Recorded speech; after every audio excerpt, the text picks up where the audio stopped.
Olá, boa noite, pessoal. Sejam todos muito bem-vindos a esta live de hoje.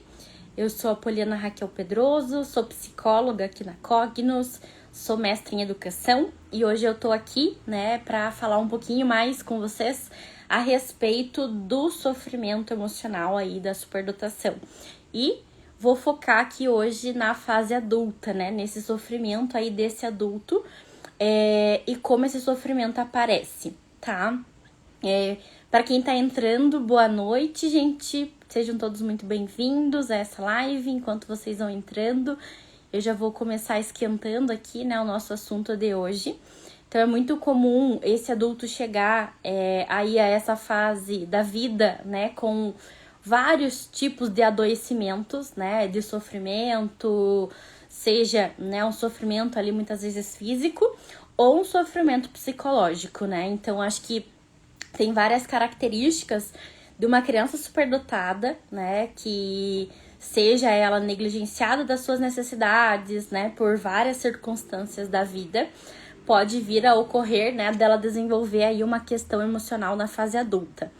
Quando a gente fala sobre, o sofrimento emocional do adulto, eu acho que existem alguns que são os principais, que são, assim, os mais comuns da fase adulta, Nem todos os superdotados adultos vão ter algum tipo de transtorno algum tipo de psicopatologia, algum transtorno psicológico, Seja relacionado ao humor, seja relacionado à personalidade, Mas a gente vai verificar que existem alguns fatores estressores ali que a criança superdotada ela acaba vivenciando que pode levar, no desencadeamento aí de alguma questão emocional em comorbidade, tá? Na vida adulta.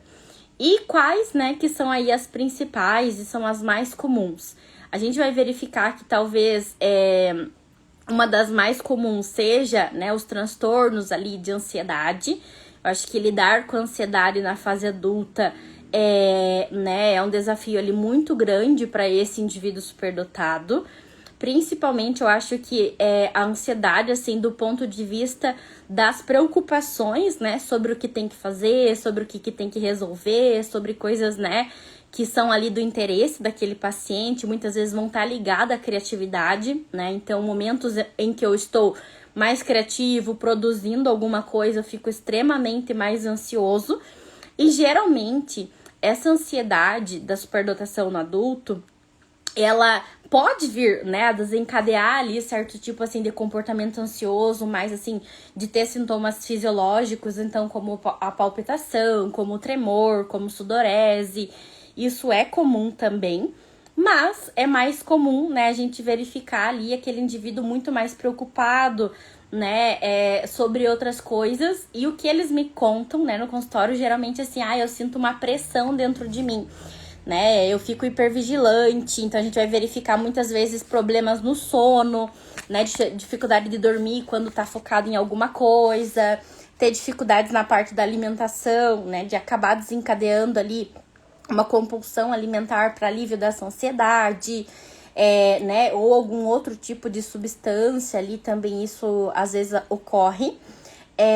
E eu vejo também que muitas vezes, assim, essa pressão, que esses indivíduos sentem, ela pode, estar associada ali a um alto desempenho, eu quero executar aquele projeto dessa forma e tem que ser desse jeito, Aí permeando algumas características até de rigidez cognitiva desses indivíduos superdotados, Quando a gente pensa ali nesse lado crítico deles, que não deixa que eles entreguem algo de qualquer forma ou que queiram produzir algo e que isso que eles estão produzindo ali seja extremamente, assim, com detalhe de atenção, com hiperfoco.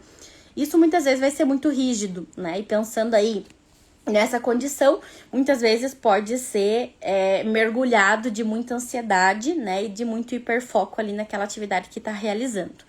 Eu acho que a principal é a questão da ansiedade, E aí eu acho que não só superdotados em si, mas todos os adultos, que chegam até o consultório médico, psiquiátrico hoje, tem várias questões de ansiedade, eu acho que é uma questão até generalizada culturalmente aí, né, do nosso país e de tudo que tem acontecido com o nosso sistema cultural e social, mas na superdotação muitas vezes ocorre, né, de forma também exacerbada. Uma outra coisa que eu acho que também é muito comum, né, um outro sintoma aí aparecer no consultório é o sintoma, né, do esgotamento, da sobrecarga. Muitas vezes esses indivíduos chegam, né, ali já no estágio pré-burnout, mas, né, ainda nesse processo ali que o corpo tá lutando ainda para sobreviver, mas está extremamente já estressado. E assim, né, eu acho que isso tem a ver com algumas características da superdotação, da criatividade, da motivação, da vontade pelo conhecimento, né, da vontade muitas vezes da ação revolucionária, de querer criar algo novo, né, e isso acaba usando muita energia e muito tempo desse indivíduo superdotado, e muitas vezes, né, isso vai estar ali à custa de várias coisas, né, e vamos pensar aí, muitas vezes vai custar altíssimo, né, seja a nível de saúde, de bem-estar aí desse paciente que é superdotado. Mas eu acho que geralmente, né, eles não chegam aí nesse estágio de burnout em si, mas chegam, né, num estágio aí de esgotamento, onde, né, eu descanso, mas eu não recupero as minhas energias, eu tiro férias e volto e eu tô do mesmo jeito, ainda me sinto extremamente cansado, com várias questões, né, e me sinto irritado, me sinto desmotivado, até assim, às vezes, até parece uma depressão profunda, né? Uma depressão maior ali, bem impactante, mas muitas vezes vai estar ligado ao esgotamento de todas as tarefas, né? Que envolvem não só o contexto laboral, né? Profissional aí desse paciente, mas, né? Muitas vezes, se eu tenho um filho superdotado também, isso vai custar muito mais, né? Porque eu vou ter que empregar ali muita energia naquilo que eu vou realizar, né? E muitas vezes essas crianças superdotadas também vão demandar, né, uma energia exacerbada de intensidade, de entrega emocional, e isso, né, pode ali custar algo da minha saúde, custar algo do meu bem-estar, e pode levar, né, a um quadro ali de esgotamento. Eu acho que daí a terceira condição mais frequente, né, é uma questão da própria depressão, como eu já falei aqui anteriormente. Então, é comum, muitas vezes, esses indivíduos, né, ali terem essa parte da emoção, né, do processamento límbico de uma forma bem exacerbada. E assim, né, serem ali crianças sensíveis, crianças questionadoras, crianças, né, que muitas vezes, quando recebem críticas, ficam profundamente tristes, ou que têm dificuldades de lidar com questões relacionadas à raiva, à injustiça, né, e muitas vezes vão ter pensamentos existenciais muito pequenos, e esses pensamentos existenciais muitas vezes não vão ser respondidos, né, então a gente vai ter ali crianças, né, e adolescentes que já vão formar ali quadros depressivos desde, né, ali da infância ou do início da fase adulta, ou, né, ali na entrada da adolescência também é comum, mas, né, às vezes vai ter pacientes, né, que vão aí desenvolver esses quadros mais depressivos na fase adulta mesmo, né, devido ali a várias questões. Pode ser relacionada a uma ocasião, né, seja a perda de um emprego, seja não conseguir passar nesse concurso que eu queria muito e que eu estudei muito, né, ou eu não sei o que eu vou fazer da vida, porque eu gosto de tantas as coisas, mas eu não sou bom em nada, né, então muitas vezes eles chegam falando esse discurso e aí deprimem por isso. Eu gosto de tantas coisas, eu tenho tanto hiperfoco e eu não consigo direcionar minha carreira, né, ou então, assim, quadros depressivos, né, por questões até anteriores ali da infância, né, de uma criança, por exemplo, que se tornou um mini adulto, né, para compensar ali toda a ausência da família, né, privações ali da família, e isso lá na fase adulta ser extremamente doloroso, tá? Então, muitas vezes pode ocorrer, né, assim como qualquer outro indivíduo que tem depressão, pode ocorrer pelas mais variadas formas possíveis, mas também é um tipo de sofrimento aí dentro da superdotação. E eu acho que um outro sofrimento que talvez não se não se adeque, né, a um transtorno em si, né, são relacionados às questões sociais, né, da interação social. Muitas vezes a interação social para o superdotado vai ser permeada por muito sofrimento, né? Então é aquele indivíduo que tá sempre constante, né? Assim, sempre consciente, sempre muito constantemente ali, hipervigilante sobre o comportamento dele, sobre o que as pessoas estão pensando sobre ele, o que as pessoas vão falar sobre ele, né? E muitas vezes vai buscar evitação, isolamento dessas interações sociais, justamente porque não quer passar por esse desconforto, né? Então, ainda entrando ali dentro da ansiedade, às vezes não vai fechar um quadro, né, de uma fobia social, mas a gente vai ver que as interações sociais são extremamente desconfortáveis, né, de enfrentar, e muitas vezes esse indivíduo vai ter ali, né, comportamentos de esquiva dessa interação social, justamente assim, porque eu me sinto como uma pecinha que eu não me encaixo, eu não tenho os mesmos interesses, eu não gosto de conversar sobre essas coisas que as pessoas conversam geralmente. Então, assim, por esses inúmeros fatores, né, que eu falei aqui já, a gente vai verificar que muitas vezes isso pode desenvolver uma fobia social mesmo, ou até mesmo, né, uma esquiva ali, que não feche uma fobia, mas, né, tem uma grande esquiva aí desses indivíduos, né, relacionado à parte da interação social. A gente sofre mais por ser hipersensível? Sim, né? Eu acho que tem uma questão aí das hiperexcitabilidades, que vamos pensar assim, se eu sou hipersensível, eu vou ser hipersensível a todas as coisas, né? Aos estímulos, claro que tem uns que vão ter algumas mais exacerbadas, mas geralmente a gente vai encontrar todas as hiperexcitabilidades presentes, né? Então, por exemplo, eu vou ser hipersensível emocionalmente, eu vou ser hipersensível psicomotoramente, né? No sentido, assim, da minha necessidade de se regular, de se batucar, de roer as unhas, de se movimentar. Relacionada à questão sensorial, né? Então, dos barulhos me incomodarem muitas vezes, de estar em ambientes, né, com muitas pessoas, com muitos estímulos. Então, isso muitas vezes vai levar esses indivíduos a um tipo, né, de sobrecarga, tá? Então, é comum, né, a gente vai verificar aí que, claro, que daí pensando em quadros psicopatológicos, né, a gente não fecha um quadro psicopatológico por isso, pelas hiperexcitabilidades, né, a gente vai avaliar o nível de prejuízo que isso tá gerando. Se eu fujo, né, se eu desenvolvo ali um quadro de esquiva de todas as interações sociais do meu trabalho, da minha família, de todas as pessoas, porque, né, eu tenho esses comportamentos, sei lá, de ficar hipervigilante sobre mim, ou eu não gosto de lugares com muitos estímulos, isso vai gerar um certo tipo de desconforto também, tá? Mas a gente vai verificar que isso, né, pode ser uma análise ali mais individual das hiperexcitabilidades.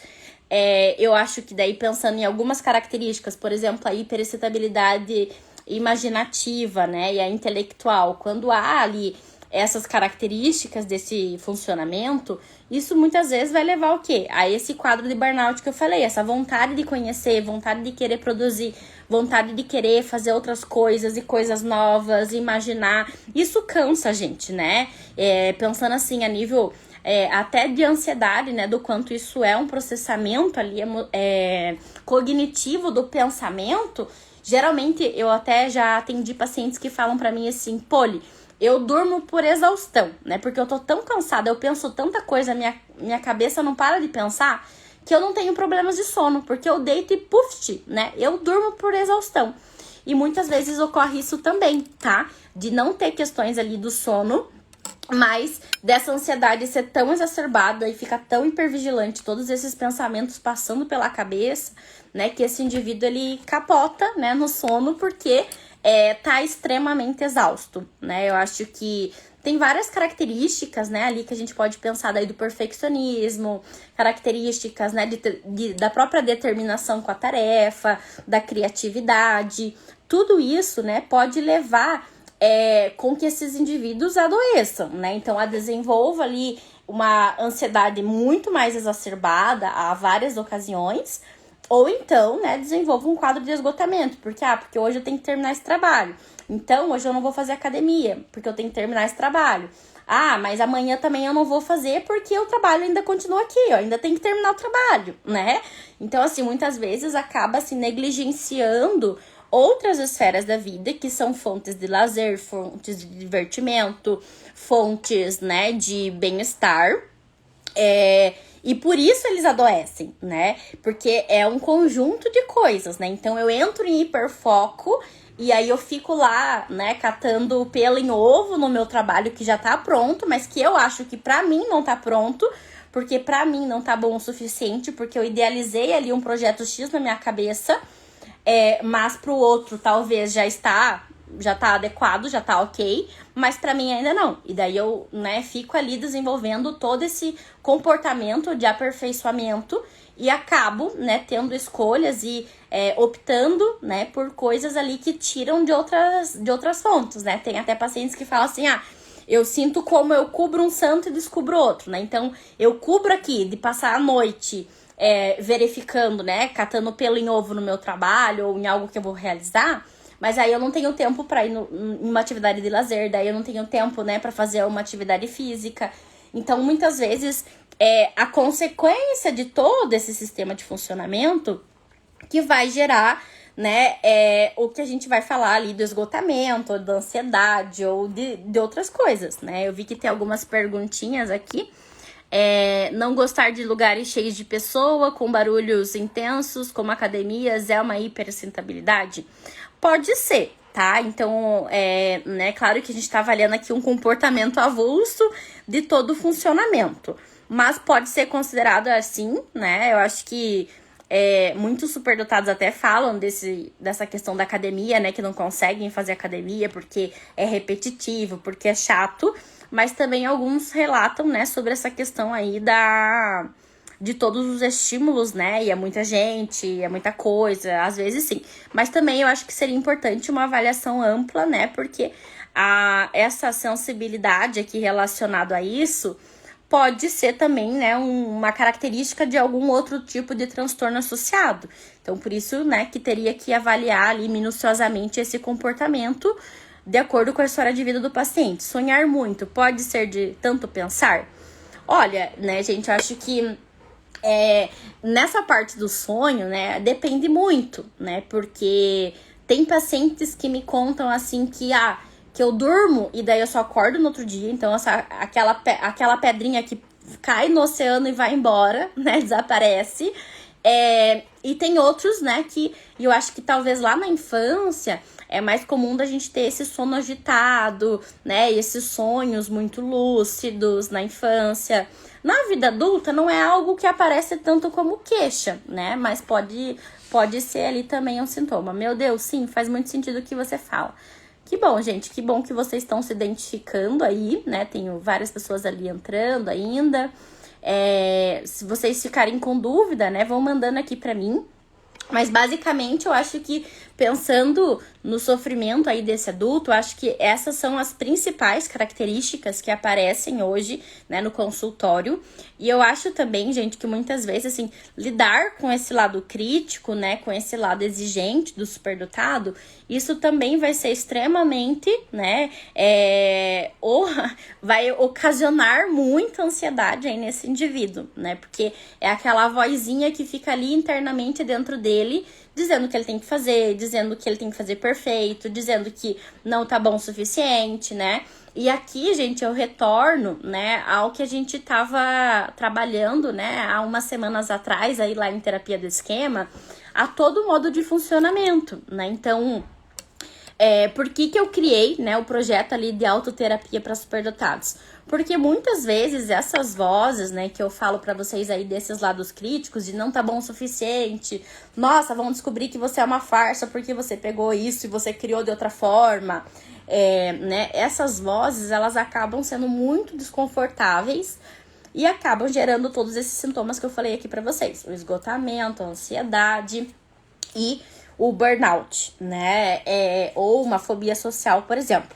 Só que todos esses comportamentos é a cerejinha do bolo, né? Então é a pontinha do iceberg daquilo que a gente tá vendo, né? Então, por exemplo, a ansiedade, a depressão, é só a cerejinha do bolo. O que tá gerando isso é só o que a gente tá conseguindo ver, né? E parece que é todo o funcionamento. Não, gente, é uma partezinha de todo um ser que funciona, né, de uma forma ali talvez diferente, que tem ali os seus próprios esquemas, o seu próprio funcionamento.